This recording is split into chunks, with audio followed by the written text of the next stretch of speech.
Salapan Channel.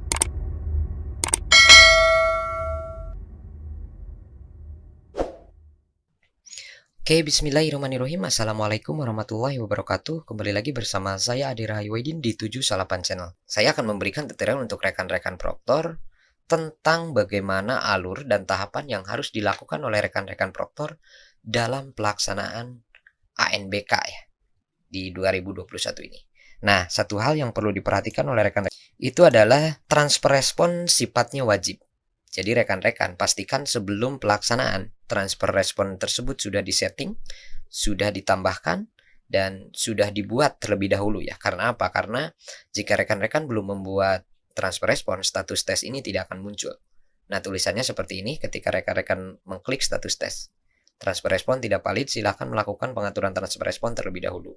Nah, jadi untuk hal tersebut, transfer respon ini sifatnya wajib dilakukan oleh rekan-rekan sebelum memulai tes ya. Nah, oke, kemudian yang berikutnya yang harus dilakukan oleh rekan-rekan itu silakan login seperti biasa melalui Examro Admin. Nah, pastikan ya. Jadi sebelumnya sudah membuat transfer respon. Nah, jika sudah, silakan rekan-rekan masuk ke menu status tes. Nah, ini tahapan awal ya. Tahapan awal di hari pertama ya, atau di setiap harinya ini seperti ini.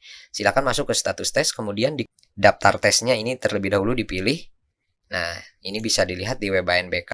Biasanya ini selalu ada pemberitahuan ya. Nah, setelah itu kelompoknya, misalnya kelompok 1, kemudian setelah itu kita akan klik semua di sini.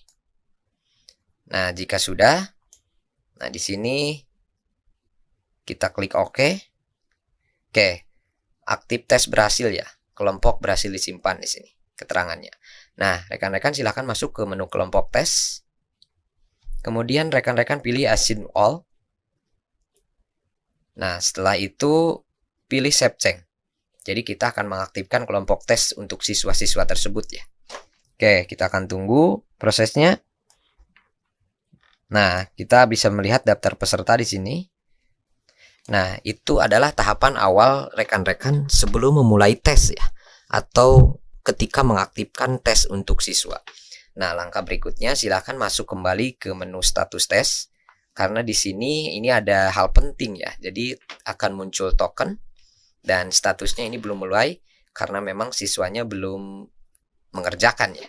Nah, statusnya ini akan berubah nanti jika siswa tersebut sudah mulai mengerjakan. Nah, token ini adalah yang digunakan siswa untuk memulai tes, untuk mengaktifkan tes. Nah, jadi token ini yang nanti akan diinputkan oleh seluruh klien atau oleh seluruh siswa ketika memulai mengerjakan soal tersebut. Nah, token ini interval waktunya per 15 menit ya. Jadi setiap 15 menit token ini akan berubah. Nah, jika rekan-rekan mengalami kendala misalnya token ini tidak berubah dalam 15 menit, silahkan di-refresh saja atau mungkin bisa diklik simpan semua ya. Karena token ini nanti akan terupdate, akan berubah. Nah, hal ini juga berlaku jika ada trouble. Oke, nah biasanya terjadi ini misalnya komputer klien mati mendadak atau tiba-tiba ngehang yang mengharuskan si klien tersebut melakukan login ulang lah.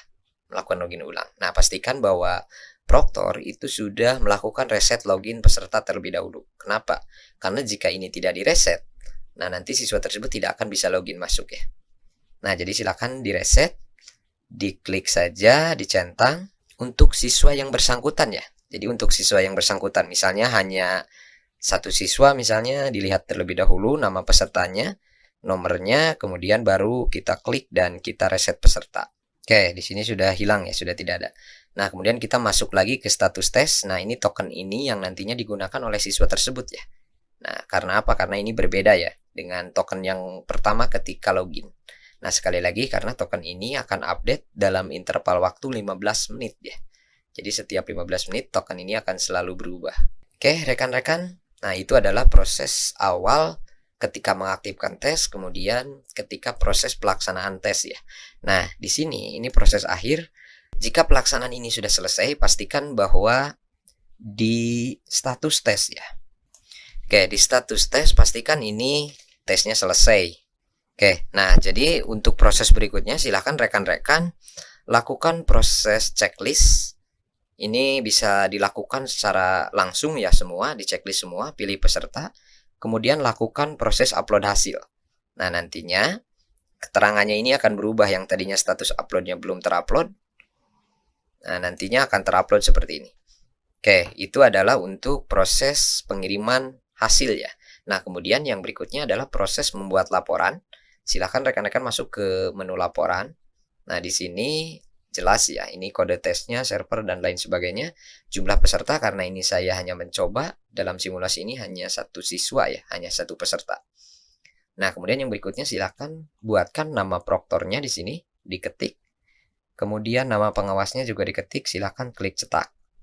Kita akan tunggu prosesnya. Oke, nah nantinya akan seperti ini. Jadi rekan-rekan silakan tinggal diklik download PDF saja. Nah, selesai.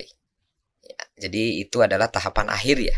Tahapan akhir sampai rekan-rekan bisa membuatkan laporan dalam bentuk download PDF ini. Nah, satu hal penting yang harus diperhatikan oleh rekan-rekan, setiap selesai melaksanakan ANBK ini, misalnya silakan rekan-rekan bisa per sesi atau bisa per hari, tergantung kesiapan rekan-rekan. Tapi pada prinsipnya hal ini dilakukan untuk melakukan proses backup ya, atau melakukan proses jaga-jaga jika terjadi trouble di kemudian hari. Misalnya komputer server rusak, PHD yang sudah tidak bisa digunakan. Nah, apa yang harus dilakukan? Silakan rekan-rekan klik backup. Nah, kemudian tanpa hapus ya, silakan klik backup. Kemudian setelah itu keluar, silahkan seperti biasa, dan pastikan VHD hasil pengerjaan atau hasil pelaksanaan di sesi atau hari tersebut dikopikannya. Jadi nanti ketika misalnya besoknya kita membuka kembali, tiba-tiba VHD-nya rusak. Nah, kita sudah memiliki file backupan VHD yang sudah dilaksanakan di hari pertama. Jadi kita masih aman dengan VHD yang sudah kita backup. Nah, oke rekan-rekan, jadi itu adalah tahapan mulai dari awal, kemudian ketika pelaksanaan, dan akhir ketika upload hasil dan mengirimkan hasil dalam proses pelaksanaan ANBK di tahun 2021 ini. Oke rekan-rekan, itu mungkin yang bisa saya berikan pada kesempatan kali ini. Kurang lebihnya mohon maaf. Bila itu wal hidayah. Wassalamualaikum warahmatullahi wabarakatuh.